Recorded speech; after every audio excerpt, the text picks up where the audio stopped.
Shri Gayatri tours and travels Chardham యాత్ర complete travel plan. Pawan Kalyan పై Raghurama shocking comments చేశారు. పవన్ హోమ్ మినిస్టర్ అవుతారని రఘురామ జోస్యం చెప్పారు. త్వరలో కేబినెట్ విస్తరణ ఉంటుందని కూడా రఘురామ క్లారిటీ ఇచ్చారు. పవన్ కు హోంమంత్రిగా అవకాశం దక్కనుందంటూ కామెంట్స్ చేశారు.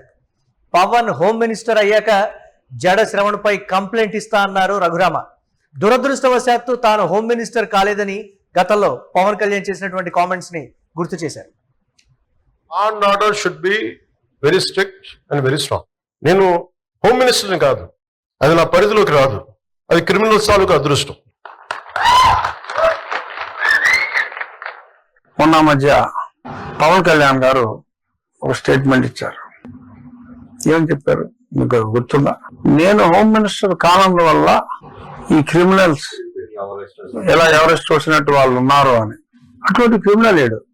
బరి తెగించి బజార్లమ్మట తిరుగుతూ మరి పర్మిషన్ ఎవరు ఇచ్చారో ఇలాగా బరి తెగించి మాట్లాడే వాళ్ళకి ఎవరు ఎందుకు ప్రోత్సహిస్తున్నారో తెలియదు. మరి బరి తెగించి మాట్లాడి ఇలా చేశారు క్రిమినల్ లాగా.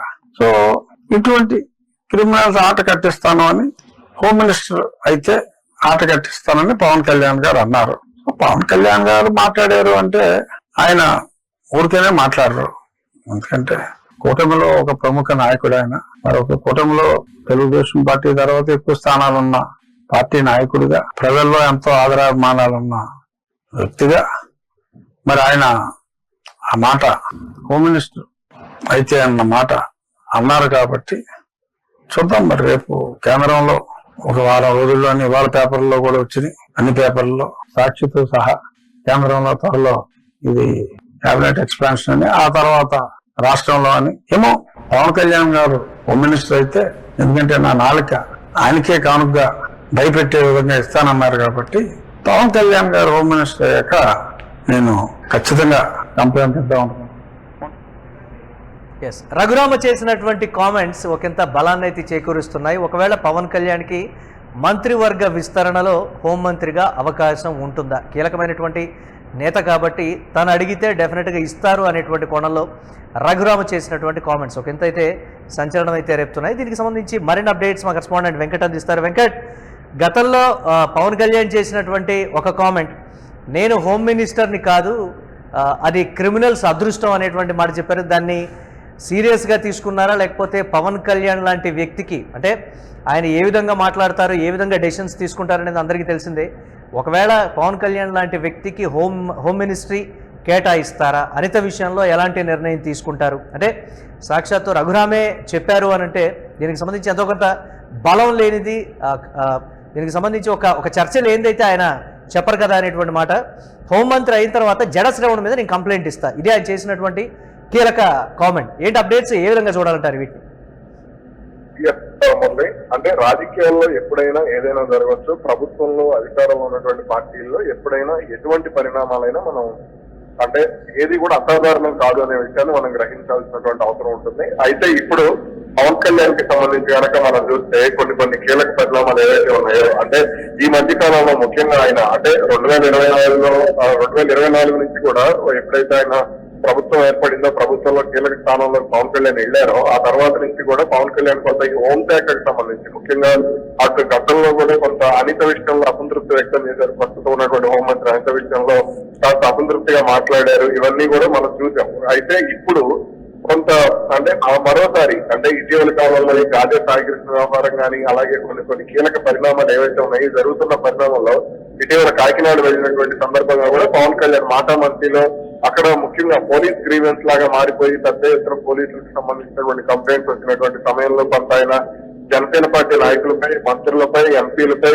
అలాగే ఇతర నాయకత్వంపై, ఎమ్మెల్యేలపై, వీళ్ళందరిపై కూడా అసంతృప్తి వ్యక్తం చేస్తూ ఆ తర్వాత కొన్ని కామెంట్స్ చేశారు. నేను హోంమంత్రిని కాదు, క్రిమినల్స్ కాదు అదృష్టం, ఇదంతా కూడా మాట్లాడారు. కాబట్టి దీనికి సంబంధించి ఆ తర్వాత మనం యూటీవీలో కూడా మాట్లాడుతున్నాం. యూటీవీలో అదే అంశానికి సంబంధించి అంటే పవన్ కళ్యాణ్ కు హోంశాఖ మీద ప్రేమ ఉంది, హోంశాఖ మంత్రి కావాలని అనుకుంటున్నారు అనేటువంటి అంశాన్ని కూడా మనం కొంత ప్రస్తావించడం జరిగింది. కాబట్టి ఇప్పుడు అదే నిజమయ్యేటువంటి అవకాశం కూడా ఉండొచ్చు. మనం గతంలోనే చెప్పాం, అంటే గత వారం రోజుల క్రితం మనం చెప్పాం, దసరా తర్వాత రాష్ట్ర మంత్రివర్గ విస్తరణ ఉంటే, మార్పులు చేర్పులు ఉంటే పవన్ కళ్యాణ్ ఖచ్చితంగా హోంశాఖలో కూర్చునేటువంటి అవకాశం ఉండొచ్చు. అటు ముఖ్యమంత్రి చంద్రబాబు కూడా ఎటువంటి అంశం వచ్చినా సరే, భీమవరం డిఎస్పీ వ్యవహారంలో కానీ లేదంటే మరికొన్ని అంశాలకు సంబంధించి కానీ ఎక్కడ చూసుకున్నా సరే, ఇటీవల కాదే సాయికృష్ణ వ్యవహారంలో కూడా చంద్రబాబు పవన్ కళ్యాణ్ ని సంప్రదించి నిర్ణయాలు తీసుకున్నటువంటి పరిస్థితి ఉంది.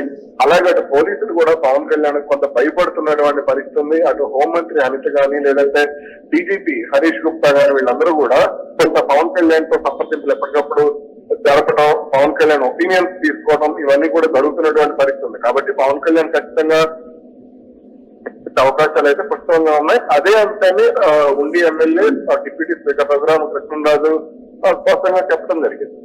ఏంటి జడశ్రవణ విషయంలో రఘురామ చేసినటువంటి కామెంట్స్ కూడా ఒకంత ఇదవుతున్నాయి కదా, ఏంటి దాన్ని పొలిటికల్ గా ఏ విధంగా చూడాలంటారు? ఒకవేళ పవన్ కళ్యాణ్ హోంమంత్రి అయిన తర్వాతే నేను కంప్లైంట్ ఇస్తాను అనేటువంటి మాట చెప్పారు అని అంటే అనిత విషయంలో అసంతృప్తిగా ఉన్నట్లా, లేకపోతే ఏంటి ఆ కోణాన్ని ఎలా చూడొచ్చు అంటారు? అయితే ఇక్కడ మనం ఇంకొక కోణం చూడవచ్చు. జడశ్రవణ దళిత, హోంమంత్రి ప్రస్తుత హోంమంత్రి కూడా దళిత కాబట్టి దానికి సంబంధించి కొంచెం ముందుకు వెళ్లకుండా అంటే సామాజిక వర్గాల కోణంలో కూడా ఆయన ఆలోచించి ఉండొచ్చు. ఆ క్రమంలోనే కొంత దీనికి సంబంధించి కాస్త జాగ్రత్తగా అంటే పవన్ కళ్యాణ్ వచ్చిన తర్వాత అయితే కొంత చర్యలకు తాను డిమాండ్ చేయవచ్చు. ఇప్పుడు ఒక అనవసరంగా మళ్ళీ హోంమంత్రి మీద ఒత్తిడి తెస్తే తనకు లేదంటే ప్రభుత్వానికి చెడ్డ పేరు వచ్చేటువంటి అవకాశం ఉంటుందనేటువంటి ఆలోచనలు కూడా ఆయన ఉండొచ్చు. అందుకనే కాస్త జాగ్రత్తగా కామెంట్ చేసినట్టుగా కూడా మనం చూడొచ్చు. ఏది ఎలా ఉన్నప్పటికీ కూడా జడశ్రవణ విషయంలో కానీ లేదంటే ఇతర ఇక్కడ తిరువూరులో సంబంధించి కొంతమంది ఆ కొలికిపూడి అనుచరుల విషయంలో కానీ అలాగే కొలికిపూడి అనుచరులుగా చెప్పుకుంటున్నటువంటి కొంతమంది విషయంలో కానీ వీళ్ళందరికీ సంబంధించి కొంత ఆయన అసంతృప్తిగానే ఉన్నారు. అలాగే అటు పివి సునీల్ కుమార్ విషయంలో కానీ లేదంటే అక్కడ ఆకువీళ్ళు జరిగినటువంటి వ్యవహారంలో అదే ఒక దేవాలయం వ్యవహారానికి సంబంధించి అక్కడ రామాలయ నిర్మాణం ఏదో చేపట్టాలని ఆయన అనుకున్నారు. దానికి సంబంధించి విరాళాల సేకరణ కూడా కొంత జరిగింది. కాబట్టి ఇటువంటి పరిణామాల నేపథ్యంలో కొంత ఆయన ఎవరెవరి మీద కంప్లైంట్ చేయాలనుకున్నారనే దానికి సంబంధించి ఒక లిస్ట్ కూడా రాసి పెట్టుకున్నట్టుగా తెలుస్తుంది. ఈ క్రమంలోనే జడశ్రవణ పేరు అనేది కొంత ఆయన బయట పెట్టారు. కాబట్టి మిగిలిన వాళ్ళ మీద కూడా కంప్లైంట్ ఉండదు. కాకపోతే ఆయన బయట పెట్టినటువంటి ఒక పేరు ర్యాండమ్ గా ఆయన బయట పెట్టారు, అది జడశ్రవణ పేరు అయితే.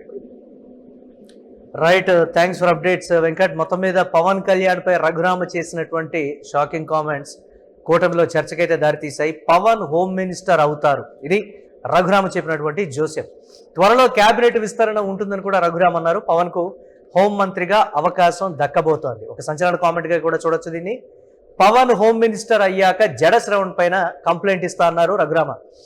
గతంలో పవన్ కళ్యాణ్ అన్నారు దురదృష్టవశాత్తు తాను హోమ్ మినిస్టర్ కాలేదు, అది రౌడీల అదృష్టం అనేటువంటి మాట కూడా చెప్పారు. కానీ పవన్ కళ్యాణ్ దాన్ని సీరియస్ గా తీసుకున్నారు, చంద్రబాబు వద్ద ప్రతిపాదన పెట్టారు అనేటువంటి మాట కూడా చెప్తున్నారు. చూడాలి ఏ విధంగా ఉండబోతోంది ఈ కామెంట్స్ కి సంబంధించి. ఒక స్టేట్మెంట్ ఇచ్చారు. ఏమని చెప్పారు మీకు గుర్తుందా? నేను హోమ్ మినిస్టర్ కానందు వల్ల ఈ క్రిమినల్స్ ఎలా ఎవరెస్ట్ వచ్చినట్టు వాళ్ళు ఉన్నారు అని. అటువంటి క్రిమినల్ లేడు. బరి తెగించి బజార్లమ్మట తిరుగుతూ మరి పర్మిషన్ ఎవరు ఇచ్చారో ఇలాగా బరి తెగించి మాట్లాడే వాళ్ళకి ఎవరు ఎందుకు ప్రోత్సహిస్తున్నారో తెలియదు. మరి బరి తెగించి మాట్లాడి ఇలా చేశారు క్రిమినల్ లాగా. సో ఇటువంటి క్రిమినల్స్ ఆట కట్టిస్తాను అని హోమ్ మినిస్టర్ అయితే ఆట కట్టిస్తానని పవన్ కళ్యాణ్ గారు అన్నారు. పవన్ కళ్యాణ్ గారు మాట్లాడారు అంటే ఆయన ఊరికేనే మాట్లాడరు. ఎందుకంటే కూటమిలో ఒక ప్రముఖ నాయకుడు ఆయన. మరొక కూటమిలో తెలుగుదేశం పార్టీ తర్వాత ఎక్కువ స్థానాలున్న పార్టీ నాయకుడిగా, ప్రజల్లో ఎంతో ఆదరాభిమానాలున్న వ్యక్తిగా మరి ఆయన ఆ మాట హోమ్ మినిస్టర్ అయితే అన్న మాట అన్నారు. కాబట్టి చూద్దాం మరి రేపు కేంద్రంలో ఒక వారం రోజుల్లోని ఇవాళ పేపర్లో కూడా వచ్చింది, అన్ని పేపర్లలో సాక్షితో సహా కేంద్రంలో త్వరలో ఇది కేబినెట్ ఎక్స్పాన్షన్ అని, ఆ తర్వాత రాష్ట్రంలో అని. ఏమో పవన్ కళ్యాణ్ గారు హోమ్ మినిస్టర్ అయితే, ఎందుకంటే నా నాలుక ఆయనకే కానుకగా భయపెట్టే విధంగా ఇస్తానన్నారు కాబట్టి పవన్ కళ్యాణ్ గారు హోమ్ మినిస్టర్ అయ్యాక నేను ఖచ్చితంగా కంప్లైంట్ ఇద్దాం అనుకుంటున్నాను.